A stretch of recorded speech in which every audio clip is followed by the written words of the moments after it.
কোরবানির সামনে রেখে আগে ভাগেই বাজারে দাম বেড়ে গেছে রকমারি মশলার। 2 মাসের ব্যবধানে দ্বিগুণ হয়েছে এলাচির দাম। অন্য মশলারও দাম বেড়েছে 50% পর্যন্ত।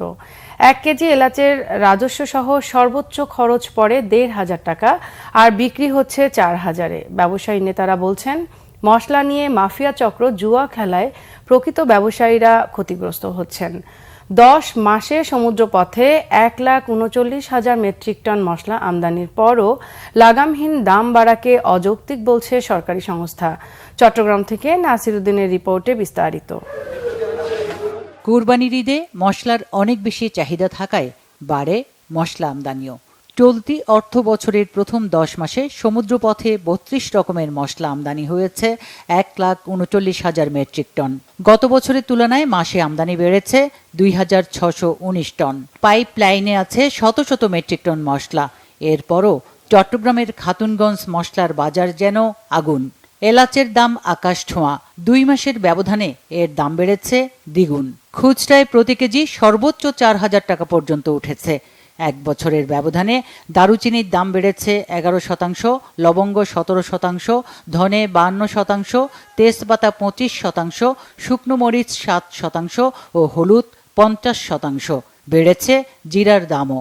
এটা হচ্ছে এসবি স্পেশাল এলাচ, এটা 2800 টাকা। হ্যাঁ, তারপরে আপনার ইন্ডিয়ান মমতাজ, এটা পড়তেছে আপনার 2950। হাত বদল হওয়ার কারণে খুব বেশি বাড়তে। আমদানিকারকের কাছ থেকে পাইকারি ব্যবসায়ীদের মাধ্যমে পণ্য খুচরা বাজারে আসার কথা থাকলেও এলাচ সহ কিছু পণ্যে তা হচ্ছে না। এক্ষেত্রে আমদানিকারকদের কাছ থেকে পণ্য নেয় কয়েকটি ট্রেডিং প্রতিষ্ঠান।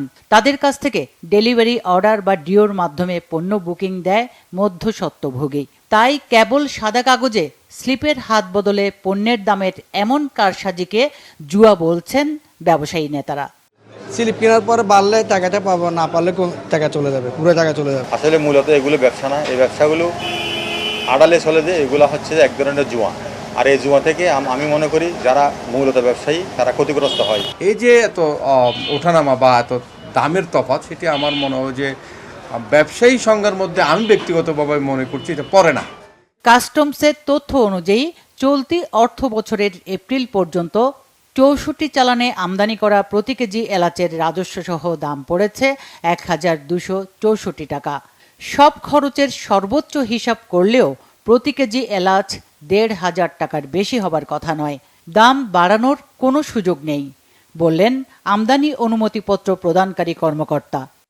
আমাদের আমদানি গত বছরের তুলনায় বেশি। আমাদের পর্যাপ্ত পরিমাণে আদা কিংবা অন্যান্য মশলা, জিরা, তারপরে এলাচ, দারচিনি সব পর্যাপ্ত পরিমাণে আছে।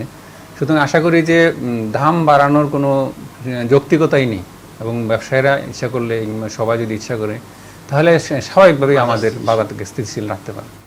মশলার বাজারে ডিউ ব্যবসা তথা সিন্ডিকেট বন্ধে নিয়ন্ত্রণকারী সংস্থার জরুরি হস্তক্ষেপ চান ব্যবসায়ীরা। Bangla vision news desk.